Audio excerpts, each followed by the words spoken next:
Rhule, and then take the questions afterwards. All right, appreciate you guys being here. Obviously, we're excited to come back home, play at home this week versus Akron. Joe Moorhead, a coach that I have a long history versus and a lot of respect for. He beat us at Temple when he was the head coach of Fordham on a Hail Mary at the end of the game. Was at Penn State, did a great job as the OC there, and a guy that I consider a friend. So I look forward to having the chance to compete against him. In terms of injuries, Janier Bonner will be out for the year. He tore his ACL in the game on Thursday. We're pretty healthy other than that. And with that, I'll take your questions. It's a factor in a lot of different ways, leadership on and off the field. What kind of loss is that on the field, and then how he can still contribute off the field?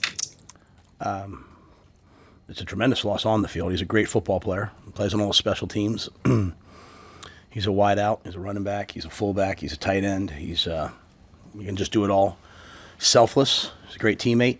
I'm sure he'll continue to inspire his teammates, though, with his attitude. And I just know how much he means to everybody. So he doesn't mean a lot to us because he's a good player, though he means a lot to us because of who he is. And so everyone will rally around him, and we'll watch him come back better than ever. You had a lot of younger guys playing on that D-line. When you got to watch the game back, what's sort of your overall take on their first performance? Yeah, I think, anytime you give up 200 yards rushing, you're not going to be real happy. With that being said, a lot of it, 96 of it was the quarterback, and a lot of that was, pass rush, and so we'll have to, him not even design runs, him getting out and running. So we'll have to work on that. I think we talk a lot about it, but I don't know if we did a good enough job as coaches of doing it. You're facing Dylan and TJ and Jalen. You're facing a lot of guys who are, pocket pro style quarterbacks. So TJ can move, but the holy grail of things that most defensive coaches don't like, or an excellent outside zone team, a tempo team, and a running quarterback. And Cincinnati is all three of those, and Coach Satterfield has been for a long time. So. When you face those types of teams, you build your team differently. If you're a 3-4 team, you play with four eyes, you make the ball run to the sideline. We don't face a lot of that in the Big Ten. So it was a tough matchup for us in that regard. But we have to play better. We have to get off blocks better. We have to level out our rush better. And, we saw it on tape. We tried to adjust it during the game. And, like even watching last night, Notre Dame and Miami. Notre Dame kept hurting Miami with the quarterback draw, yet Miami continued to rush. And then at the end of the day, they got there. So we'll have to pick our spots a little bit better. But it wasn't like they were, their running backs didn't have 100 yards rushing or 106 yards maybe, So we'll have to, it wasn't the traditional run game. It was the quarterback. And I thought he was a heck of a player. I walked right up to him after the game. I knew before the game, I saw a lot of scouts, like higher up guys I know, and they were all there to see him in the tight end. And so then after the game, I told them they didn't have 100 yards rushing in the first half. 100 yards of offense in the first half, I don't believe. I don't know what the number was. You guys would know. And so they did a nice job of adjusting and just saying, hey, we're going to run this guy to try to get a win. And so we have to do a better job up front. But I thought some guys did some really good things, and some other guys, will have to make some improvement this week. On that your running back position, Coach, how important is it moving forward that you try to get a second, third guy going more in these next two games at home? Yeah, I wasn't happy with it. Dana was like, hey, he made the call, so I let my coordinators coach. I wanted to get Isaiah and Mackay in, but once Dana said to me, hey, Coach, I made that call, I said, okay, cool. Emmett was hot. We went with Emmett. We'll have to get Isaiah. We'll have to get Mackay, and we'll have to get Quentin in the game more. Mackay had a great run that he cut back and got vertical, and unfortunately we missed one block, or else it might have gone for a ways. So I'm just biding my time with those guys. But I wanted to play them more. But Dana was feeling it. He went with what he went with, and that's his call. So I was good with it once he said that. So, but that won't be the plan moving forward. I don't think. I think we'll have to play more guys. On that D-line, what did you think about the contributions you got from Winery in his first action? Yeah, I thought Will did a nice job. He made a lot of plays running to the sidelines. He, like everybody else, there's things we'll want to improve on this week. He lined up a little bit wide at times, and so he had some good rushes that maybe he was a step away on. That if we get him a little bit tighter, he's got a great speed to power move, and we'll have to continue to emphasize that this week.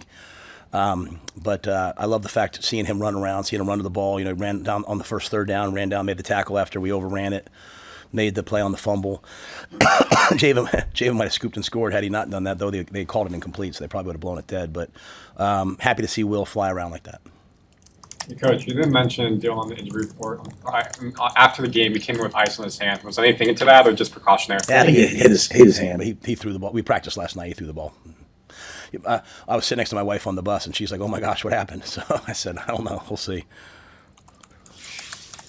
What about your left tackle position? You guys did 3-man rotation.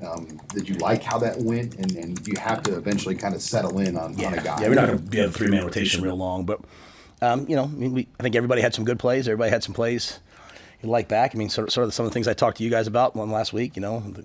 Held true, right? So I mean, we false started at the 1-foot line, but there were also a lot of good plays too. So we just felt like everyone deserved a chance to play, and we wanted to put it on tape. I think sometimes you have to see your team versus other teams to see exactly what you're doing well and not doing well. The old, I don't know if Coach Osborne or Coach Solich said it, but Coach Paterno used to say to us all the time, you make your biggest improvement between week 1 and week 2. So part of that's also kind of refining that and seeing where those guys fit. And, at right tackle, we played just Teddy. We didn't play Tyler. So we'll go through this week. I think the good thing is I think everyone knows that we'll rotate. So they all have to have a chance to compete and practice. And as a player, that's all you can really want is a chance to compete. So we graded the tape, and we'll just kind of look at it this week too. What did you use the extra 2 days for that you had because it was a Thursday game? And how'd you feel just about the response when you got back on Friday and were around the team? Yeah, so we wanted to lift at 11. I told you guys we're going to lift, and we didn't get home till 4. So I didn't make them lift at 11. Our non-travel guys didn't get back till 5. Like my kids and the coaches' kids that took the bus down didn't get back till about 5. So I didn't make them lift at 11. But they did come in and watch the tape at 3:30, and we went through it like methodically on Friday. Then we came back. We gave them Saturday off, and they came back in yesterday, and we went through it again, a little bit more crisp. I wanted them just to take some time. I asked them to grade themselves from Friday to Sunday. So they graded themselves on the things that they can control, their effort, their technique, their assignment discipline. And then yesterday we came in and we just, we had another day to lift, another day to recover. A lot of guys came out on Saturday, I know, to recover. And then we had an actual practice yesterday. So it was good to have, obviously Akron played on Thursday, so we had a chance to see what they're doing. And we went out and we got a lot of work yesterday too. Maybe this is a question that's fit for each level of the defense. Did you feel like your defense flew around and ran the way that you were kind of hoping they would? I think they played hard. I think the way John said it really well. I think they played hard. I think we have to play faster. And this part of that's key. Now, I say this. I thought we covered really well. I mean, in modern college football, to play a Power 4 team and hold them to 69 yards passing, I don't know how often that happens. So I don't really know what the narratives are out there. Like I know that's really hard to do. And I think, like your Sierra, you get no targets, but he's sticky. Like you look at last year and you look at this year, we're way stickier. And I thought 4 was a heck of a player for them.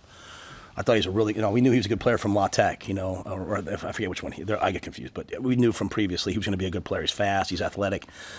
And so, I thought he was a really good player watching him out there, and I thought Andrew Marshall played really well.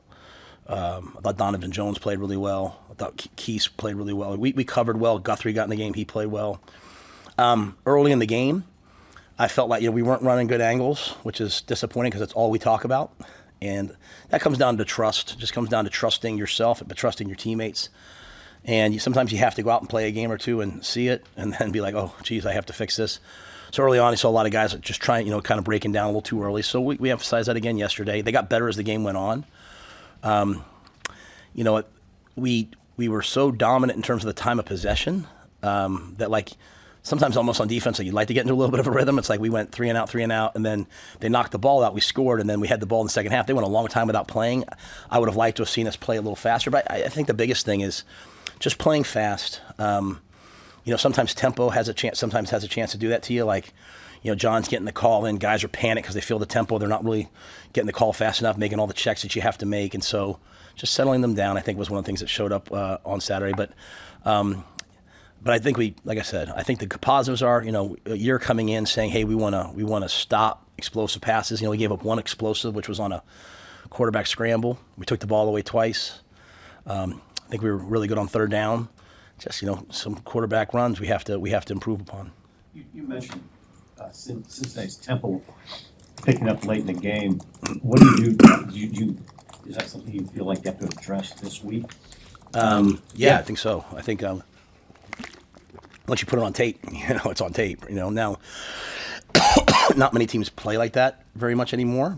But that being said, we have to address it. And then you have to address what happened when they went tempo, right? It wasn't like they went tempo and just that's what it causes, but just the detail and the communication. And I think when we watch the tape, taking it away from like these global macro, oh my gosh, we can't do that. Like, no, you just be where you're supposed to be, and just taking it back to football and taking it out of emotional statements, which sometimes after a game, players can be emotional. Coach, that's why I said, hey guys, on Friday, watch the tape, grade yourself, and Sunday come in and really dive into this tape. And it's like, oh, okay, we just do this a little better, this a little better. So it's the things I'm talking about, communicating the call, making the check, right on the right angle. A lot of those things, I think, if we we have to just get a little bit better at. Coach, how pleased were you with special teams? It seemed pretty clean, and obviously Cunanan was awesome kicking. Yeah, well, again, I don't want to go for all the negative narratives. I'm not going to go for all the positive ones because people keep saying that, but I wasn't completely happy with the special teams. Like, we kicked the ball out of bounds. The opening kickoff went out to the 27. So there were some good things, but like Eck got on the guys yesterday, and as he should. Like, we had chances for touchdowns. Like, first kickoff return should have been a touchdown. You watch the one block punt we go after. We have 3 guys go after it, untouched, and we don't block it. So, for us to be the team that we would like to be, we're going to have to take advantage of the opportunities we get. And so I thought they were good. The special teams were good, but they just weren't at the level. I mean, we didn't make any game-breaking plays. And we have really good players. And I want our players to go make plays. And I want them to line up. I don't want them to be cautious. I don't want them to worry about what if. I want them to live in a world of what is. And the what is, hey, go make the play. And so Eck shared that yesterday. And then I shared it again, too. Like, we give you a job to do. I want you to go out and do it and attack. I think Jacory made the first guy miss every time, yet we didn't have a ton of return yards because it was like the second guy. And so things that, a missed assignment here. So it can be way better. I was really happy with the battery. I was really happy with the snap, the hold, the kick. I was really happy to see, Kyle get out there and knock that ball through. I was really happy to see Arch get out there. I mean, they had no yards returning. You look, Marquise Buford, you look, the one down the field punt, his first punt, Marquise gets doubled. He runs through 2 guys. This guy played all the snaps at safety pretty much except for a few, and he's running on punt team. So I think there's a lot of good things, but I want our players to know that we expect to make big plays on special teams, and that's what Coach Eckler expects. So I expect it, and we had a chance to, and I wish we would have made a couple more of them. Saturday is your home opener, even though Thursday probably felt a little bit like a home game. What's the anticipation being inside your stadium with all your fans here? I can't wait. I think that I don't know if there's anything better that I've been a part of in my life than a night game at Memorial Stadium. It's unbelievable. So yeah, Thursday night was awesome. I loved it. Like, it was, Andy Reid shakes all of our players' hands, talks to the team, right? Like, Patrick Mahomes is on the sidelines, like, Travis Kelce, Taylor Swift. Just the who's who. Our fans showed up. They were so loud. So it was amazing. I just can't thank them enough. I mean, I'd love to go back there, to be quite honest, and play another game there at some point. But I love Memorial Stadium, and I love being at home. And, even though it felt like a home game, there's still for a lot of our guys, first time checking into a hotel, getting on the bus here. Like, there's a lot of different things that go into traveling, right? I say this not as just as something I always have to deal with. Like, we are still a really young team, and there's a lot of new guys. It's like, hey guys, this is what you do at the movies. This is what you do here. Like, so it was good to get that out of the way. But to be back at home, I think is going to be amazing, and I can't wait for the light show. We're doing the light show. I can't wait for the light show. I can't. We better do the first year. I was like, stop looking at the light show. And the second year, I was like, just look at the light show. It's amazing. So, yeah, I just can't wait. So, my wife, as a Lincoln business owner, loves the night games because she has all day for people to go in and get their hair done. And so I know it's probably good for the local economy because people are in town all day and spend the night. But I just can't wait to be at home. I can't wait to play in front of our students. You go down to Kansas City. I know a lot of fans went down. I don't know how many students went down. Maybe they did. Maybe I don't know. But I think playing in front of our students is really important because they are the next season ticket holders and they are the next fans. And so we have to grow the program. And when I say grow the program, not for when I'm here, for way after I'm gone, by playing well at home in front of your students, and they have great memories there. They meet their wife there. They propose at all these different things that happen. And so I'm excited for it, and I'm excited to play again too. The game's the most important part to me. Do you have an overall assessment of Dylan Raiola's play? Yeah, I think Dylan was excellent. I think anytime you throw the ball 42 times and we don't have a turnover, I'm going to say the quarterback played well, unless it's 42 times in a loss where you're trying to come back. I think there's maybe 3 plays he'd like back. The 4th and 2 that we didn't get. He made an aggressive check, which is part of the game. And I think if he would have just stayed with the play, he'd be the first to tell you that. So he said that. But I love that. I love the fact that he was aggressive. Like, we want to play that way. Like 4th and 2, we put the ball in his hands. He went and got it. The play he made to Luke Lindenmeyer, where he pulled the ball and ran and then put the ball on Luke's outside shoulder and Luke dragged the guy to the 1. Too bad we didn't come away with a touchdown there, but those are big-time plays. I thought you saw Dylan advance the ball in the red zone, and that was a defense. That defense, I talked about it last week, that 3-2 defense, that's what we ran at Baylor. It's a great Big 12 defense. It's so hard to go against because they're going to constantly keep everything in front of you. So, we had 18, we were 10 of 18 on 3rd down, and one of them, and also we're 1 of 2 on 4th down. So you're 61%, I think it's 61% on, I think that's what they said to me, on 3rd down, but you're in way too many 3rd downs. You can't be in 18 3rd downs. And so, but part of that's the way that they play, right? Like, they're just constantly making you matriculate the ball. We set a goal of let's get the ball in play 55 times. What I mean by that is let's get 55 runs or completions. 52, like in the NFL, you'll say is a win, 56 sometimes in college. We were like 64 times. Something like that. But we just never kind of broke them. And then when we got down the red zone, we had to kick 2 field goals, right? So, but I don't put that on him. I think what Dylan showed us was the maturity. Like, he's got Patrick Mahomes there, which he obviously respects and is friends with. And he's not out there. He wasn't out there trying to make cowboy plays. He was playing quarterback, and that's what I want. Like, we'll get better and better and better. I thought in the first half, our run game, we had 76 yards rushing in the first half.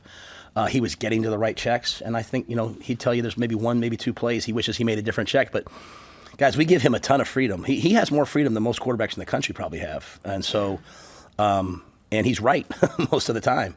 And, he's right more than I would be, so I'll take it. So I thought he played excellent. What are you looking for, like when this running back discussion, Mosey and Nelson, Ives, what are you looking for from them in this game? I mean, what do you got to see?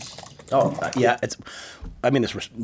There's no running back discussion for me. We have backup running backs. We have a starting running back, and we have backups. If the starting guy he got really hot in the way the game went, we had these long drives. I think they're the backups, and when if he needs a blow, we're going to put them in. But he's the guy right now.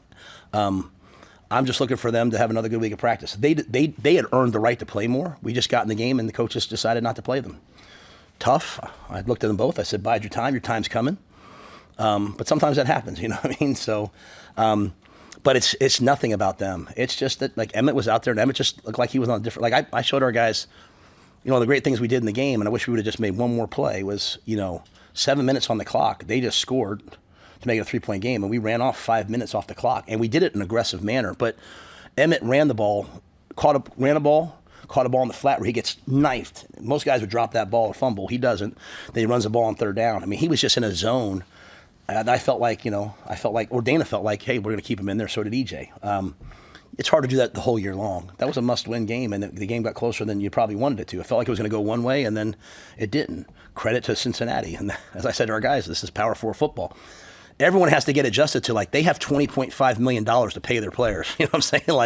Like the days of old are over. Like, Power 4 teams all have every team has $20.5 million to spend on their athletes. So they're going to have good guys. Like, you know what I mean? Like, it's not like they're all just going to, like, the last couple of years, like, the really good players on teams like that would just leave for money, at NIL money. But now you can pay them. Like, you're going to face a lot of good players. So they came roaring back. And I think this, if I'm being honest, I think that's probably what was good for our team, like, to have that kind of a game. Like, we had to play 60 minutes, and we had to look at ourselves and see what we didn't do well, kind of the questions you asked, and try to fix them. But, yeah, so I just think Emmett was hot, But I'm just going to tell you, I think when Mosey gets out there, he's going to do big things. I know Makai's going to do big things. I'm excited for them. It didn't work out the first game.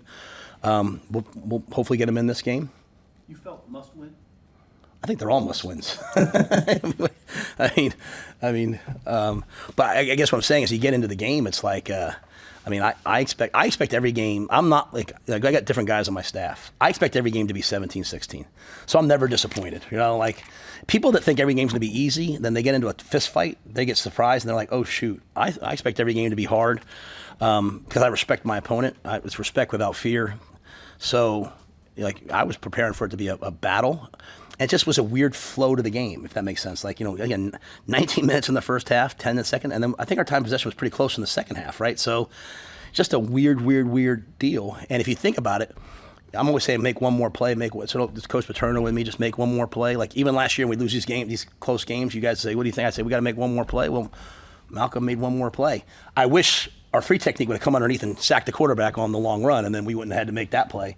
So everyone's just got to. We're just going to work everyone to make one more play. And I think watching a lot of the college football you watch this week, and a lot of games came down. You know, there's a lot of games that are 50-0, but when you watch Power 4 on Power 4, most of them came down to, you know, a play here and a play there, right? So happy to see Malcolm make it, but that was long-winded to say. Like we had to get Emmett. We had to get Emmett going in that game, but Mosey's ready to go, and Makai's ready to go, and Quentin's back, and he's ready to go, and Quentin brings us a physical back too. So I think you'll see them all play. Last year, you know, when you guys wanted to go to 12 personnel, you had Thomas, and you had Nate, and you had Luke. You could have Bonner if you wanted to use him. At this point, it's Luke. One guy's in the NFL, one guy's in the SEC, and Janarin's hurt. So how do you feel about Heinrich and Caden Ectornott and Eric Ingerson and some of those other guys that may have to now come in and be the blockers now that Mac's hurt too? Now that Markway, yeah. Yeah, when we played the last game in 12 with Luke and Heinrich, I think Heinrich is going to get better and better and better. I think he has a unique skill set. I think you know, it was good for him to play that game, right? So he could get a feel for what it's like, and I think we'll take advantage of his traits. I think now's the time for Carter to really step up. Like, you know, with Wood being down, because he can do a lot of things that Wood did. With those guys being down, you know, it's his time. You know, Carter obviously had double hip labrum surgery in the spring, so you know we brought him along. We had to bring him along slowly during camp, but Carter's as talented a guy as there is in the country, and so it's his chance. And then I feel really good about Eric Ingerson. I feel really good about Caden Ectornott. Caden played on special teams for us. And I'm going to tell you, if Danny King goes in the game, I trust Danny. I think Danny King's going to play here. I think he's a walk-on football player that I think will end up playing here at some point, kind of like Luke did. So yeah, I think it's a matter of not who we don't have, but like who do we do have? We have Carter sitting right here. It's his time. It kind of timed out perfectly. Not Janirin getting hurt. I'm not saying that. I'm saying just, hey, he's getting healthy now. Okay, we're going to need you to go out there and play, and then he can also do some of what Wood did. Hey, Matt, you know, kind of playing off of what you were saying about getting into fist fights with teams, that not everything's going to be close. There's been a lot of discussion about strength of schedule in the last couple of weeks with the committee, and then the SEC goes to 9 conference games. You know, you guys are playing one of each with an FCS, a Group of 5, and a Power 4. Do you think that the Big 12, or excuse me, the Big 10 should make a rule saying you can't play an FCS team, kind of like they tried to do a few years ago and then backed off on that? No. I think FCS schools depend on playing FBS teams. I think I was in the FCS. You know, if you don't have an FBS team, it's hard to fund your football team. It's hard to fund the rest of it. So I think the SEC has been really smart over the years. They play their FCS team late in the year, so as they're getting ready to go on their playoff run, they play them, you know, before the last game, which I think is a really smart way to schedule. But you know, I just think if it was up to me, which it's not, across college football, everything would be similar. If we're all playing 9 conference games, we're all playing 9 conference games. How, you know, it would just all be similar, so that it's easy to compare. Yeah, I think it would, you know, it would hurt. It would hurt. Like, you look at the year, like, I remember just watching Coach Truss when he was at Ohio State. I don't know how they schedule now, so I'm not smart. But back in the day, like, hey, you're going to play in Akron, we're going to play at Kent. Those athletic departments are counting on that revenue. So I've been at those places. Yeah, I've been at Temple where, like, we're counting on, you know, going here and making that money to make ends meet. So yeah, I wouldn't make that rule. Hey, Matt, you ran out on the field, led the guys out. Was that a one-time thing? I think he's mentioned it might be a one-time thing. Yeah, why did you pick Cincy, and did everything come out? Are you healthy? Yeah, no, I ran as fast as I could. I wasn't sure how that was going to go. No, that was just like a thing between the team and I. Like, just, you know, it was about it was about working hard. Also, like before I left over the break, I was like, hey, everybody needs to work hard all summer, and the best way to improve the team is to prove yourself and self-mastery. So I was like, hey, I'm going to work out every day. I'm going to get under a certain weight, and I'm going to run out on the team with you guys. And so it was just like a fun thing. And then I had a couple guys saying, you need to do that every week. And I was like, yeah, right. So, I've always felt like this should be about the team. I walk out the side and let the team run out. But it was fun to do, to be quite honest with you. And my wife commented on the look on they put that video out, the look on my face. But that's how I feel about this team. I like this team a lot. And I like being around them. I like who they are as people, and so they bring joy to me. And so running out with them was really a fun moment for me. It was one of the funner moments I've never run out with a team before, ever, I don't think, ever. So that's the first time in my whole career of maybe someone could find something. I don't remember it, but I don't remember ever running out, and certainly not that fast. So it's as fast as I can run. Hey, with what you said about the number of third downs that you faced,